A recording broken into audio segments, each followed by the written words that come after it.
so we're dealing with, of course, we're dealing with Solomon's wisdom again in the book of the Wisdom of Solomon. And in chapter 2, he goes into the battle of the righteous people and the wicked people, right? Duking it out, thugging it out, fighting it out. And then he gives us tools and counsel on how to win the battle, how to win this war, right?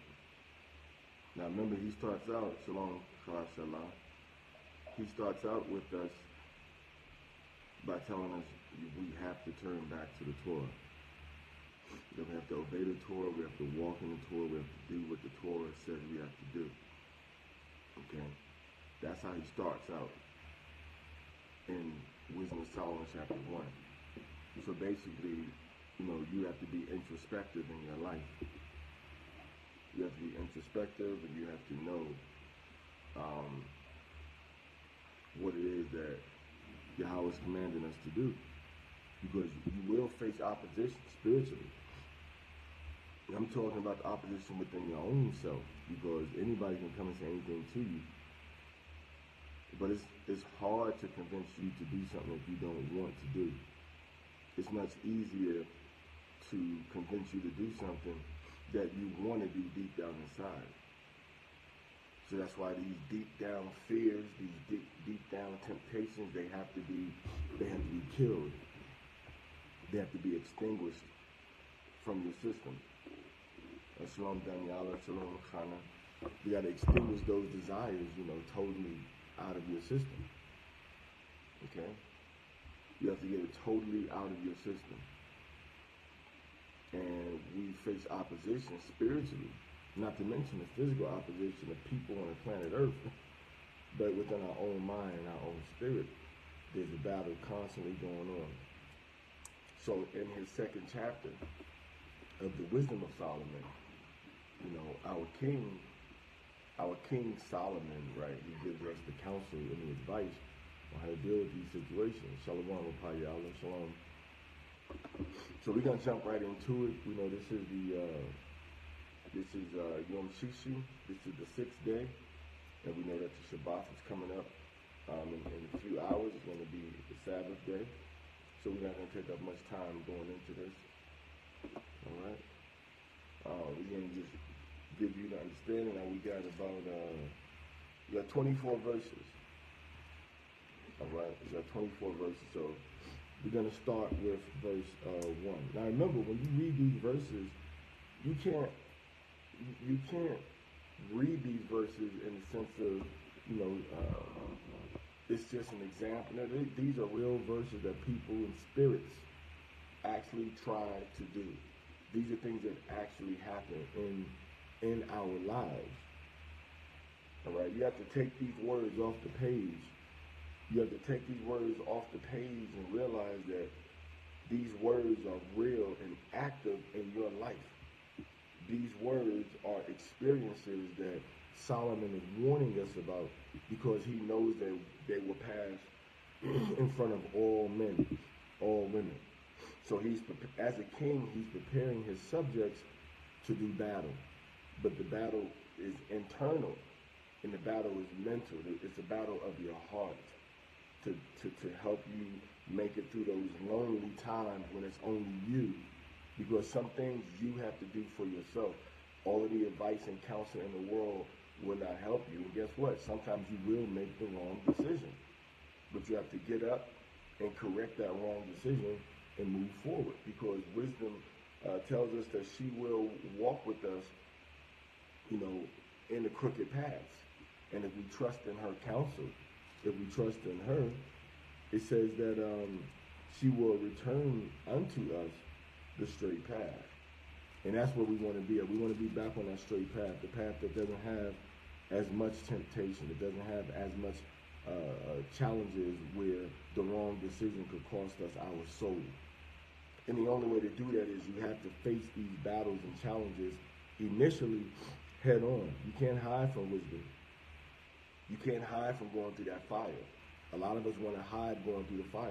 A lot of us want an easy way out of something that we're committed to spiritually. There's no easy way out. You have to be tried in the furnace of affliction. That shows that you, when you are approved, you get tried in that fire. All right? So it's no different than us now. We're going to get tried in that fire. So we're going to go in Wisdom of Solomon chapter 2. We're going to start with verse 1. Right, go ahead. Wisdom of Solomon chapter 2, verse 1. For the ungodly set. Those that are not for God, those that are against God Almighty, those that are against Him. What's going on, Terry? What do they say? Reasoning with themselves. In their own mind, amongst each other, in their own crew, this is what they say. Go ahead. But not aright. But remember now, everything we're going to read now is what the wicked are saying. And that's a key point to understand in this verse. We're reading things that the wicked are saying to themselves. We're reading things that the wicked say, not the righteous. And I think a lot of people jump into one of these verses, but they forget that verse 1 is telling you that this is coming from a wicked battle plan. This comes from a wicked plot, a wicked scheme. So the wicked say what? Our life is short. Oh, our life is short. YOLO. You only live once. Go ahead. And tedious. And we got a lot of hard work to do. Hard, long life. I mean, a hard, short life. Go ahead. And in the death of a man, there is no remedy. Go ahead. Neither was there any man known to have returned from the grave. So they're saying that you're gonna die, and that's it. And then the wicked are saying, not rightly, not aright. The wicked are saying that that there's no remedy. Yeah, there's a remedy. There's a reward for our righteousness. So already we see that the wicked are saying, you know, they're focusing you on this world. Hashatan's job is to keep you focused on this world, these problems, these challenges, the roughness of this life, and not to look at the promises that are going to come to the children of Israel, the sons of Israel. All right, read. We are born at all adventure, Mm-hmm. and we shall be hereafter as though we had never been. All right, now we know that the scripture says that the wicked shall be as though they never were, not the righteous. So this is them acknowledging the fact that they know that their judgment is going to come. They know in their spirit. And what's their job? Their job is to get as many people as possible, because these are spiritual forces at work. And these spiritual forces want you focused on this world, the physical things. All right? And they say that when we die, it's going to be like we never were. But that's not true, because in the same books of wisdom, it tells you that the memory of a righteous man is strong and lasting. Go ahead. For the breath in our nostrils Mm-hmm. is as smoke, Mm-hmm. and a little spark in the moving of our heart. So they say we're just a little space of time and energy on this planet. We're going to fade away. We're going to fade off. Go ahead. Which being extinguished, Talking about our life when we die. Go ahead. our body shall return into ashes. So your body decomposes back to the earth. Read. And our spirit shall vanish as the soft air. So he says the spirit does not get judged. The wicked would have you think that there's no judgment for the things that you do. There's no judgment for your soul afterwards. And they want you to only focus on this world and this life, this experience, not to focus on, you know, what type of checks are you cashing? What type of checks are you writing that are going to get cashed in the spiritual world? Read. And our name Go ahead. shall be forgotten in time. And that the names of people are going to be remembered in judgment. Again, they're focusing on this world, and that's the trick that a lot of our people have focused on. They almost have this Jehovah's Witness type of mentality where the more I go out on the street and talk to people, the better chance I get of getting a spot in the kingdom. They focus on this world, they would rather teach 1,000 people just superficially as opposed to teach 2 or 3 people with substance. And that's one of the vices That's one of the vices that we have. That's one of the distractions of social media. One of the distractions of social media is that you want to get on there, or you want to make a video, or you want to make a post, and you want people to look at it, you want people to like it, you want people to view it. All right, you want people to view it, and that's the situation that we often find ourselves in. Okay, that's the situation that we often find ourselves in. All right, go ahead. And no man shall have our works in remembrance. No man shall have our works in remembrance. So they say that you're only going to live once, and nobody's going to remember what we did. All right, go ahead. And our life shall pass away as the trace of a cloud. Now remember, this is what the wicked are saying. Go ahead. And it shall be dispersed as a mist that is driven away with the beams of the sun and overcome with the heat thereof. So he's saying that we're just going to go back into nothingness. But that's not true. We will receive a judgment. So you're having wicked thoughts when all you think about is your feelings, your emotions, what you want to do, and what is going to be the outcome of that in this world. Your body is a shell right now for the spirit and the soul that is going to be judged by Yahweh. So you have to make your decisions based on your spirit and your soul as if you're going to be judged now. You're going to be judged in the next few minutes. And you have to make full teshuvah. See, this is all about teshuvah and repentance.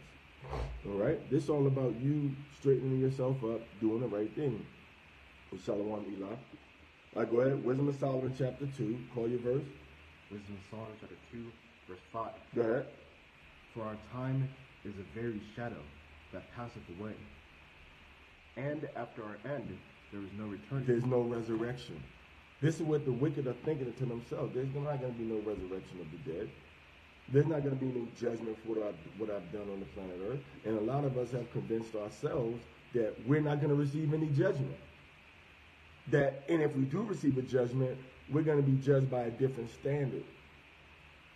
Because we're Israelites, so we're in captivity, so we don't have to do the things that the Most High said to do as he said to do it. We don't have to believe and walk in his words. We don't have to keep his standards. This is what the wicked would have you to believe. So when you believe that, it's because you're feeding your spirit information that puts that programming in your spirit, in your mind, in your soul, and it takes root in your existence.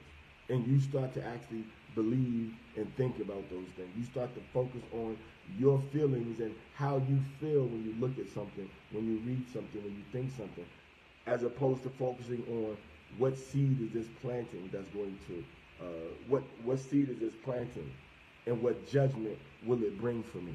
Read. For it is fast sealed, so that no man cometh again. Come on, therefore, let us enjoy the good things that are present. Enjoy. All right. Let us be like, this is what the Greeks called, let us be like Epicureans.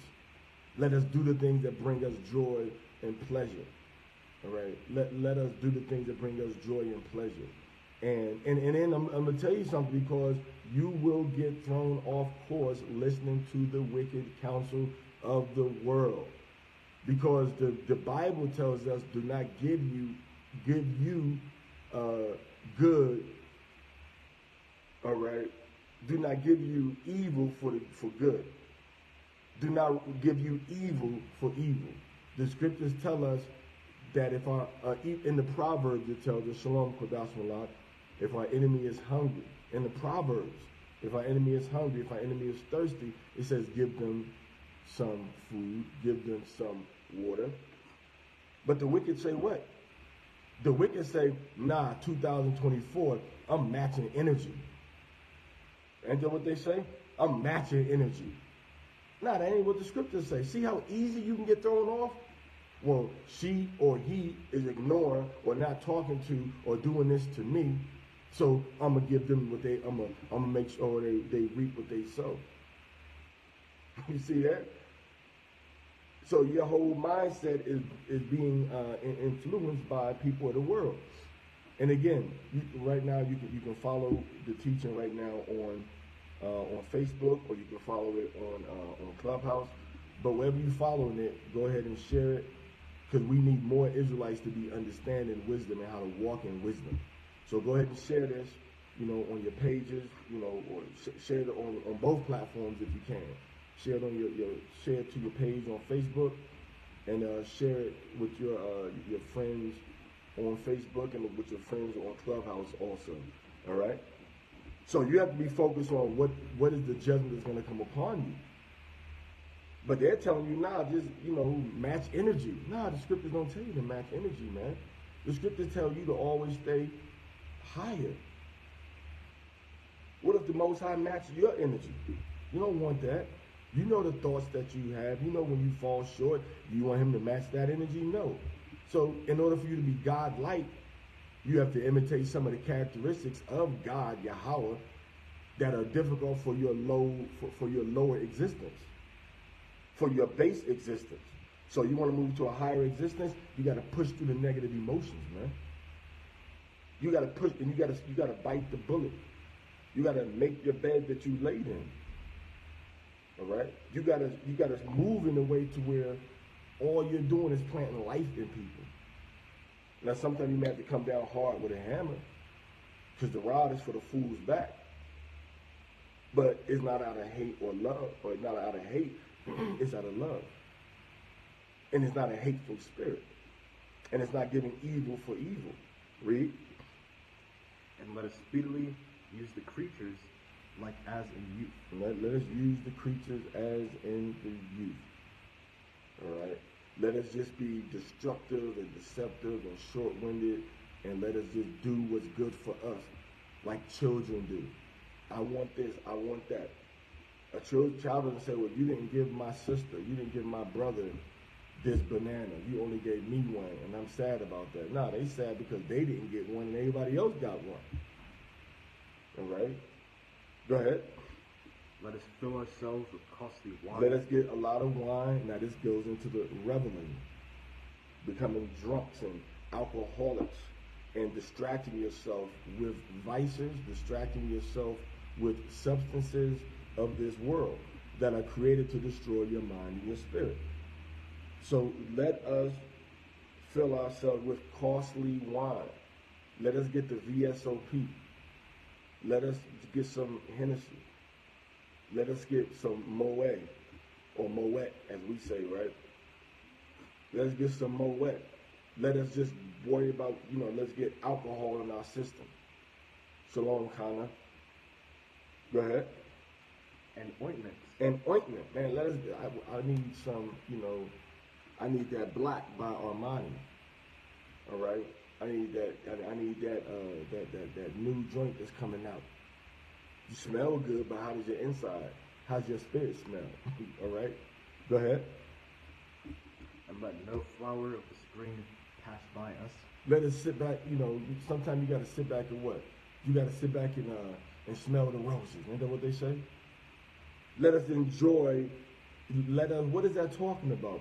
Let us adjust and let us focus on our senses. Let's focus on our senses. Let's focus on our feelings. Let's focus on how things smell to us, how people perceive and how people smell us. Let's focus on distracting ourselves from the real world with intoxicants. Let's get high.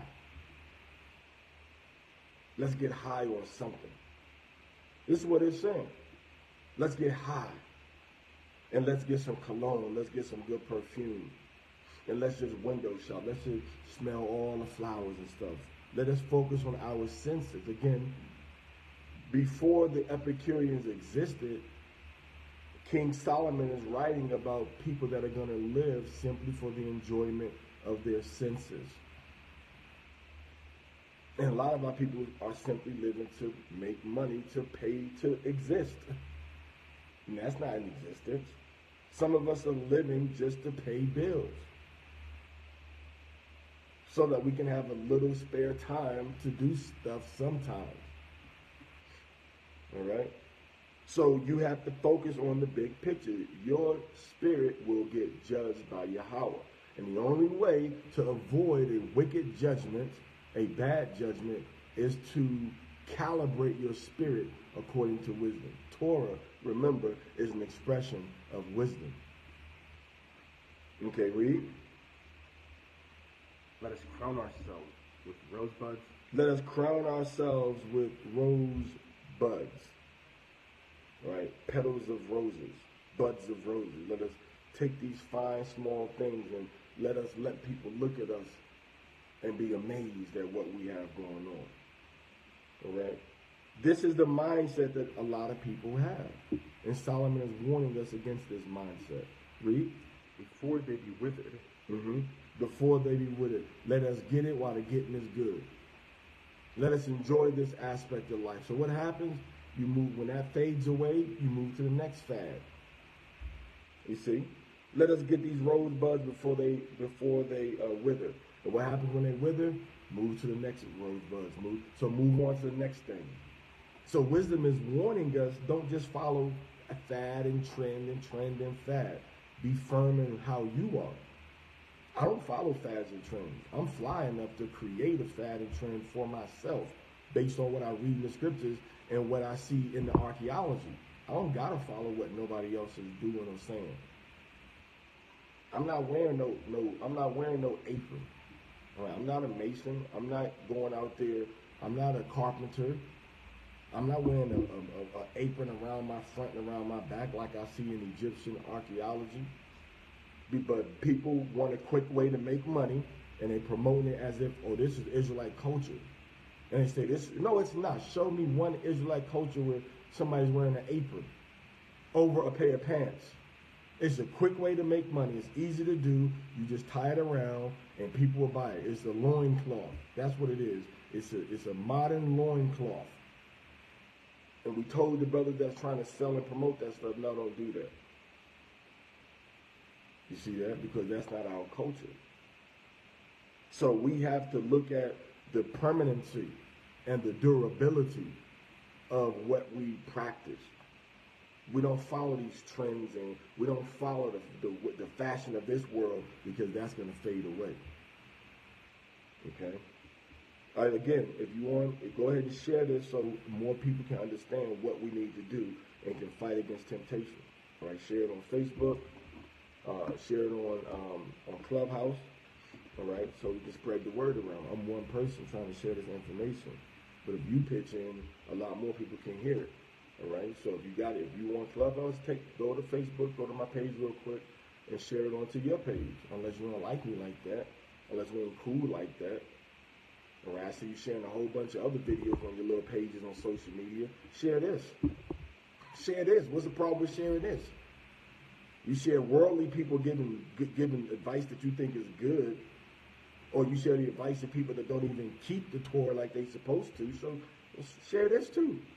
This is going to help get people into the mindset where we should be spiritually. Read. What verse you in? This is the verse. Verse 9. Verse 9, go ahead. Let none of us go without his part of our voluptuousness. Voluptuousness, meaning let us overdo it. Let us overlive. Let us live in excess.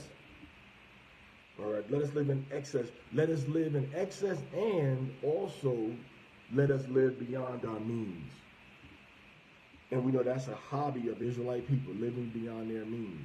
They get something, then they struggle, and they complain about it. They get a house, they get a car, they get bills, and they create these things, and then they complain when they can't pay for it. They complain now because they have to break the commandments of the Sabbath or the Passover or the new moon in order to support the lifestyle that they've created.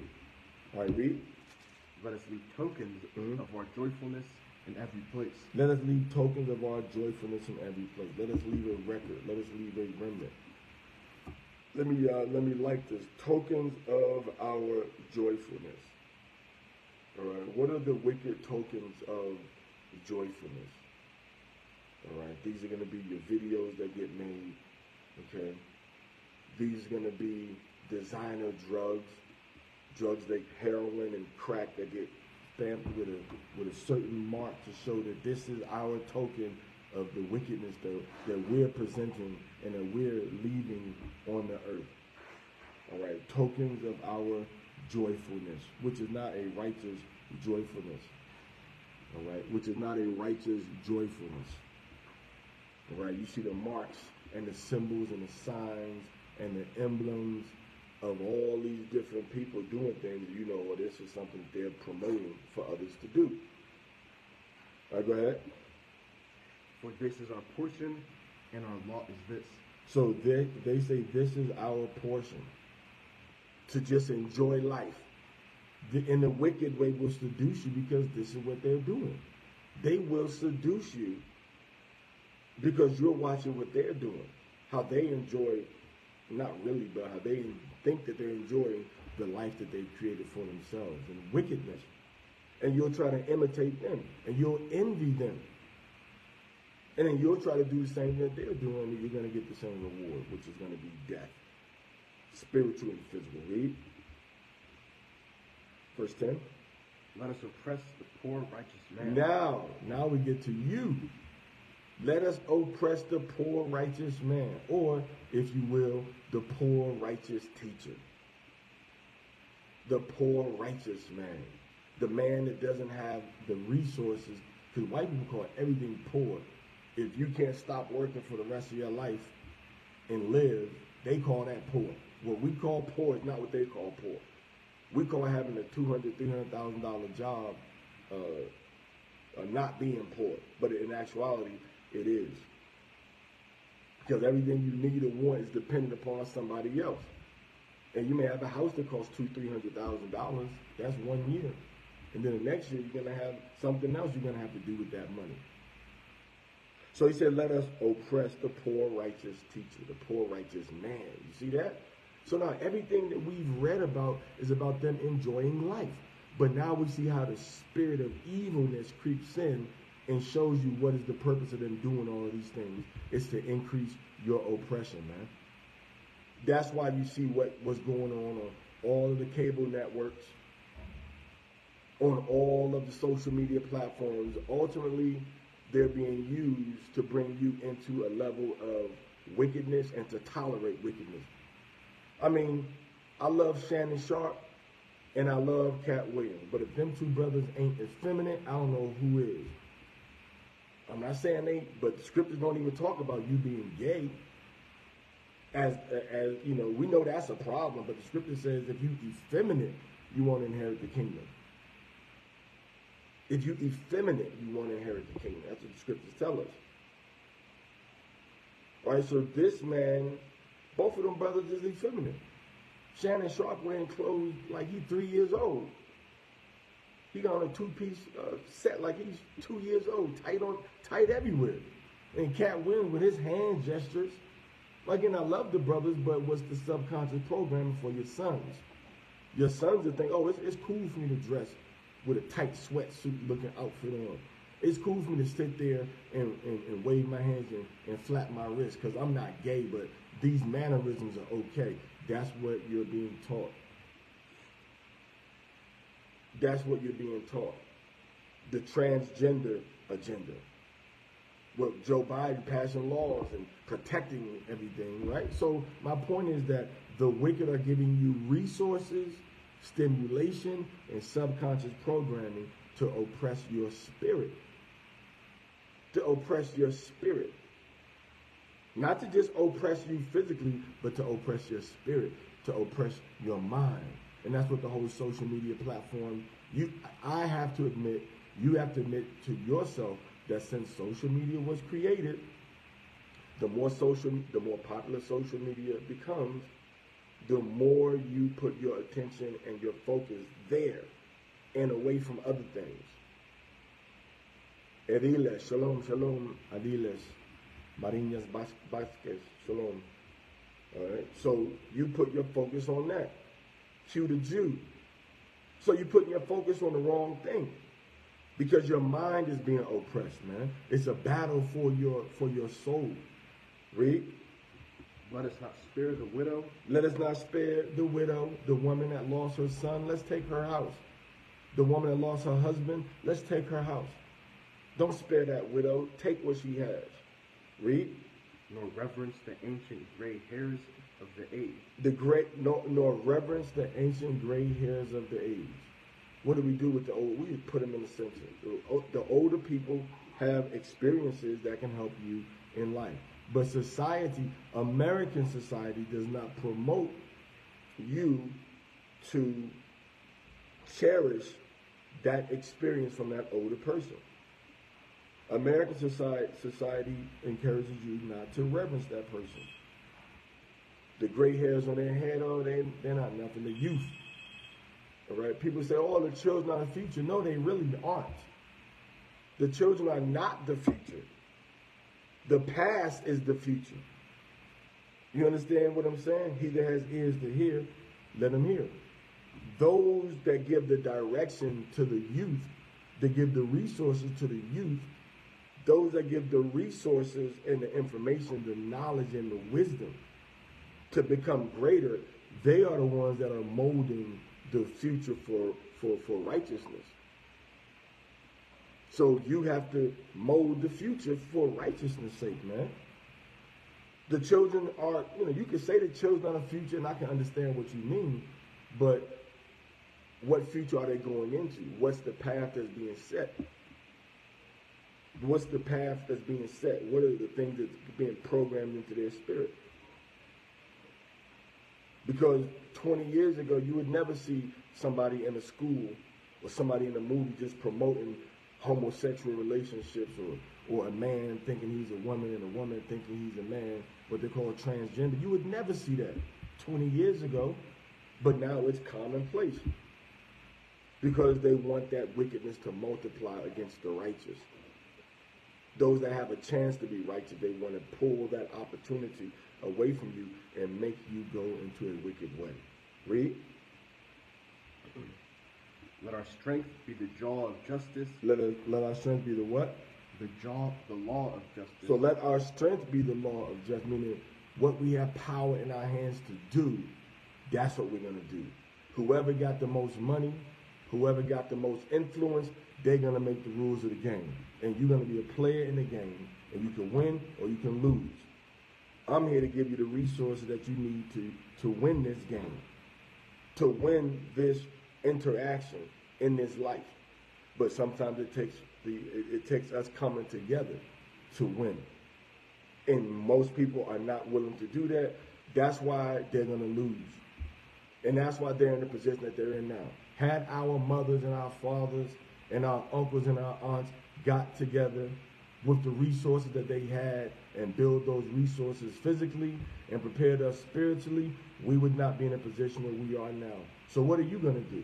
What you're going to do is do the same thing that they did. You're going to get your resources, you're going to get your information, and you're going to give it to yourself, and you think you're going to create some generational wealth by yourself, and you're going to do what the generation before you couldn't do.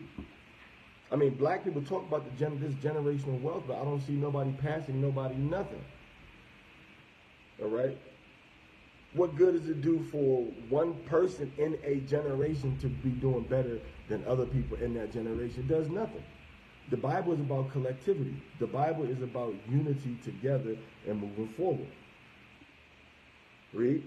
For that which is feeble is found to be nothing worth. That which is feeble. And then Solomon tells you, when your father has his old age, it tells us to have, not Solomon, but in Ecclesiastes, it tells you that when your father is old, have patience with him.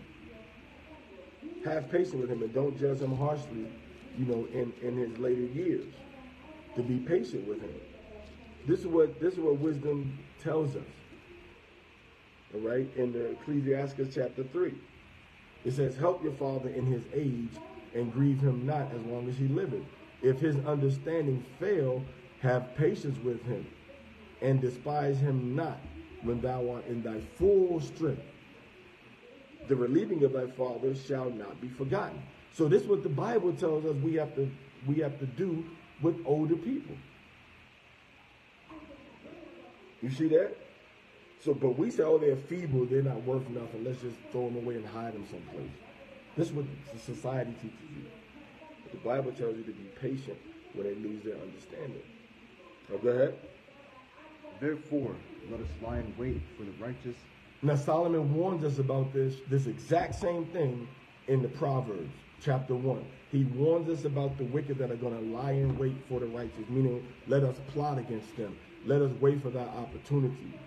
Shalom, Elah. Let us wait for that opportunity to do wickedness against those that we see are being righteous. And this is why you be getting attacked. This is why there's warfare going on in your spirit. This is why there's warfare going on in your thoughts. And any decision you make that you know is froward, is against what Yahweh wants us to do, is gonna give you an evil reward, man. So why even waste your time and energy doing something that you know is gonna be for nothing? Read. So look, before you read, let us lie in wait for the righteous. They know, and Satan, even amongst the Israelites, they do this. Let us attack this person. Let's make a video against this person. Not because of nothing that they did against the Bible, but just because we don't like them. Or because of what they did over here. All right? So the scripture says, lay in wait for the righteous. Meaning they sit back plotting and planning and scheming, making warfare against you. Read. Because he is not for our turn. Meaning he don't want us to be doing what we're doing. No Israelite should want any wicked Israelite to be getting promoted on any social media platform if you know they're promoting compromise against wisdom, against the Torah. If they're promoting compromise, no, we don't want them to have their turn at bat. We don't want them to have their turn at bat. Why? Because that game is rigged. We know that wickedness is going to produce more wickedness. So if you're the best person, if this person, imagine this person's the best person in the world, but they're teaching people secretly or privately that they can eat pork, or they don't have to keep the Sabbath day anymore. See, you won't tolerate a person like that. But you will tolerate a person that tells you you can go to the restaurant that serves pork because we're in captivity. You'll tolerate a person that tells you we can work sometimes on the new moon or on the Sabbath because you're in captivity. So you'll take the person that's wishy-washy, lukewarm, but a person that's just straight up hot for wickedness. No, we ain't got to do the Sabbath at all. Oh, he's wrong. Well, we got to keep the Sabbath, but we in captivity. So, I understand what he's saying. You see that? You compromised. Read. And he is clean contrary to our doings. 180 degrees opposite of the wicked. That's how you got to be. If you're in 180 degree opposite to these wicked Protestants, to these wicked Israelites, these wicked Muslims, if you're in 180 degrees opposite, then you want them to have their turn at bat. You're on their side. Read. He upbraideth us with our offending the law, and objected to our infamy, the transgressings of our education. So he calls us out for what we do wrong. He points out the wickedness of men, and that's why you should be getting hated. Because you're pointing out the wickedness that people are doing. Read. He professeth to have the knowledge of our higher. Now the righteous profess to have the knowledge of Yahweh. Read. And he calleth himself the child of Yahweh. Now this is going into man and also going into Hamashiach also. Read. He was made to reprove our thoughts. Now we're going into a higher spiritual level, showing Hamashiach in this situation. He was made to reprove our thoughts. The scripture says that, Hamashiach knew men's thoughts. You can tell a man's thought by his energy, by his movement, how he look at you in his eyes, his body movement, his eye movement, his neck movement, his hand movement. You can tell that. So Mashiach could analyze a person by their movements or simply by the situation. Read. He is grievous unto us, even to behold. The wicked hate seeing you try to do righteousness. They hate it. They in your face, they hee ha ha, laughing with you, but they hate it. They hate the fact that you're trying to do the right thing. Read. For his life is not like other men's. You see that? His life is holy. His life is set apart. Is your life holy? Is your life set apart? Is your life an example of repentance and righteous living? Or is your life important about the latest trend that's going around with the world? Hey, hey, hey. Are you imitating what the world is doing? What do your fingernails look like? What does your hair look like? What do your shoes, your clothes look like? Are you imitating what the world is doing? Or are you imitating what the righteous are doing, what the righteous are establishing? Are you imitating what we see inside the Bible? Read. His ways are of another fashion. His ways of another fashion. Meaning the wicked should be looking at you saying, she's different. He's different. All right. Who's that girl? La la la la la la la la la la la. Right? Who's that? Who's that sister? Who's that girl? Who's that lady? Who's the man? Who's the man? Who's that brother? He's different. I don't like that one bit. So spirits are dropping dimes on you. Spirits are informing other spirits of ways to attack you. So when those attacks come, you got to be ready. Go ahead. We are esteemed of him as counterfeits. So meaning we call a fake and a spade. So we call out counterfeits. Are you calling out counterfeits? Not necessarily saying this person blah, blah, blah, but saying this practice, this belief, this doctrine, watch out for it. Ask your leaders if they teach X, Y, and Z. All right? So, and then it tells you to put esteemed. Esteemed means somebody's lifted up. Meaning you're exposing the frauds. You're exposing the counterfeits. So here's the model, the original, and here's the counterfeits. So you're saying, hey, this is a fake $10 bill. This is a real $10 bill. You're exposing the wickedness. You're promoting it so people know, so that they don't fall into the same trap. Read. He abstaineth from our ways as from filthiness. Read. He doesn't engage in our filthy activities. Are you doing that? Are you abstaining from the filthiness of the world? Read.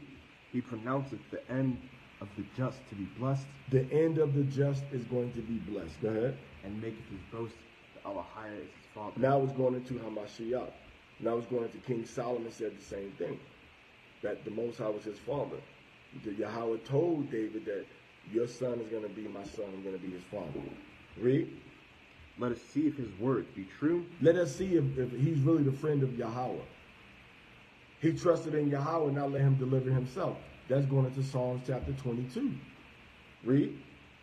And let us prove what shall happen in the end of him. Let's see if he's going to call down angels, if he's going to call down some miraculous deliverance. Read. For if the just man be the son of Allah. Now this is what they're saying. If the just man be the son of Yahweh, go ahead. He will help him. He will come down. He will help him. Read. And deliver him from the hand of his enemies. Now we see it's going into Hamashiach. Now it's going into Hamashiach. And they also did this against us. If they're such chosen people, they're so great, why can we lynch them? Why can we burn them? Why can we hang them on ropes? So they tried us the same way. When the Spanish, the British, and the French, and the Portuguese conquered us, they would murder us. Read. Let us examine meekness. Wait. What verse you in? Verse 19. Okay. Let us examine him with despitefulness and torture. They tortured us to death, literally.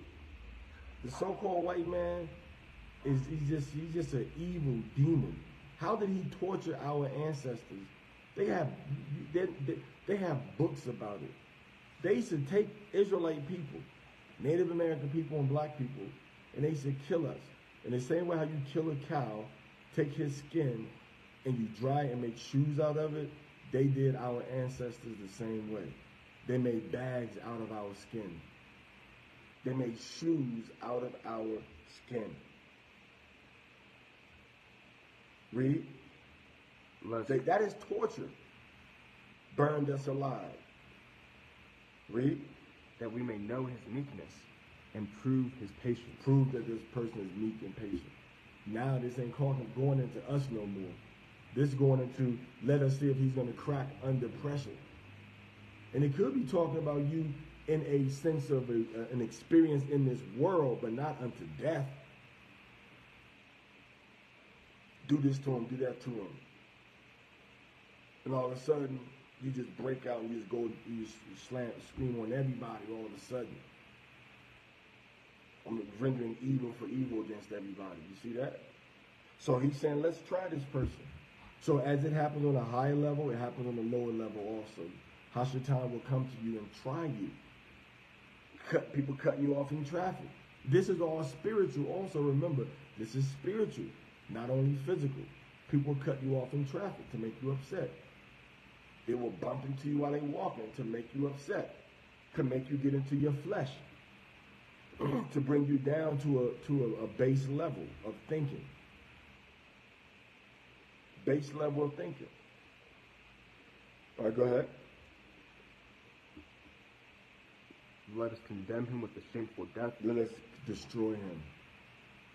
Hamashiach. Also, our people were put to death shamefully.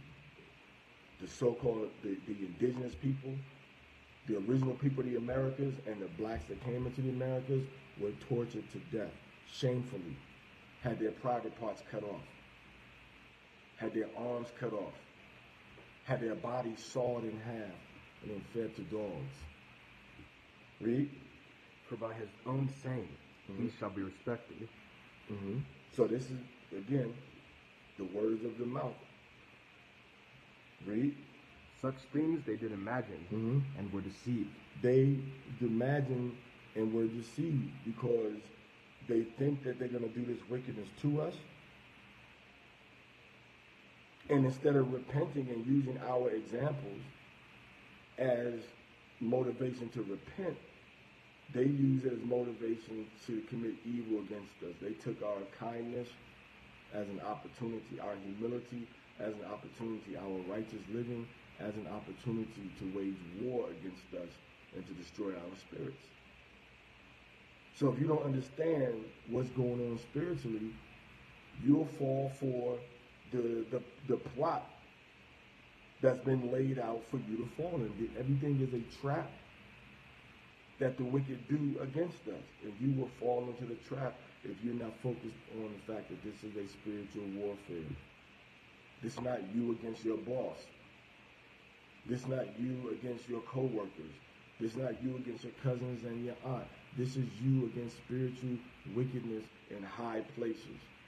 And if you don't have the tools, if you don't have the muscle memory to respond righteously, you will be destroyed, and your soul will be judged for that. Does everybody understand what I'm saying? So you have to know what's going on. So are we really preparing people for this type of spiritual warfare? Or are we just looking at the carnal aspect of it? What are we looking at? How are we preparing our children and our students to operate in eternity? You see, not just now, but in eternity. Your thoughts and your actions are going to have eternal repercussions. They will have an eternal impact. How you talk to your head, how you talk to your children, how you talk to your parents. That's creating a mold in your spirit of acceptable behavior. And if you create a pattern of accepting negative behavior, you will become negative and you will receive a negative reward. So you constantly have to fight against the desire of your flesh to oppose the doing the good thing, to oppose standing strong in the face of adversity, to sit there and take being screamed at like a dumb sheep that cannot talk, that's being led to the slaughter.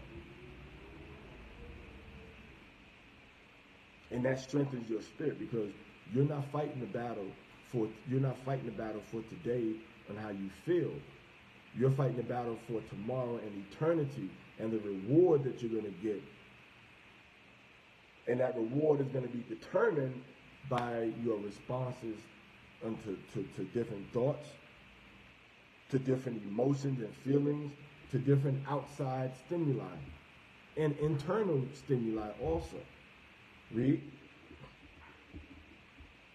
Such things they did imagine and were deceived. Right. For their own wickedness. Their own wickedness has what? Hath blinded them. Their own wickedness made them blind to the righteousness that you're demonstrating to them. And that's why they hate you. Because you're doing righteous and they're doing wickedness. And see, our people are joining unto people that are literally promoting contrary to the Torah. I had some Jehovah's Witnesses came in. What was that? Was that yesterday? I came here yesterday, and they were like, "Oh well, this law is the principles of the law." I said, "Man, you shut everything down with Matthew 5 and 19. You shut the whole conversation down. Are you teaching me that I can break that commandment?" Well, it's a personal choice. Like, how is it a personal choice when here says don't do it, and Hamashiach said if you don't, so you lukewarm. You're not gonna tell me good or bad. That just go skip the game. Are you telling me I can break the commandments when Hamashiach said I got to keep the commandments? Well, Paul said, I said, look, who am I going to go to if I don't understand something, or if we have an argument? Are we going to go to the student, or are we going to go to the teacher? Am I going to rest my final decision on Paul, or rest my final decision on Hamashiach? My final decision ultimately on what Yahweh has said, what wisdom has said. And if you take all of your thought processes, which you may not have been taught this, you take all of your discrepancies, you put them through the 7 pillars of wisdom, you will not get anything but the right answer. Because it forces you to be introspect, to think within yourself, and to be honest, and to see if the conclusion really is righteous. Right? So that's what you have to do. But you can't be blinded by wickedness. Read. For their own wickedness hath blinded them. Read.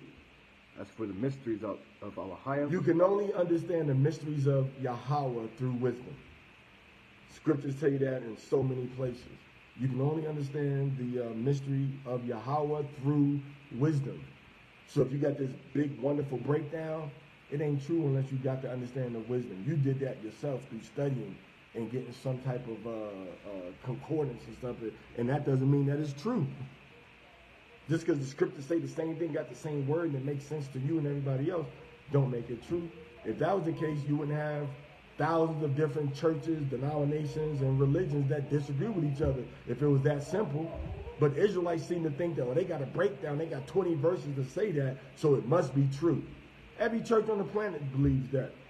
But can you line up your conclusion with the 7 pillars of wisdom? No, because you don't even know about that usually.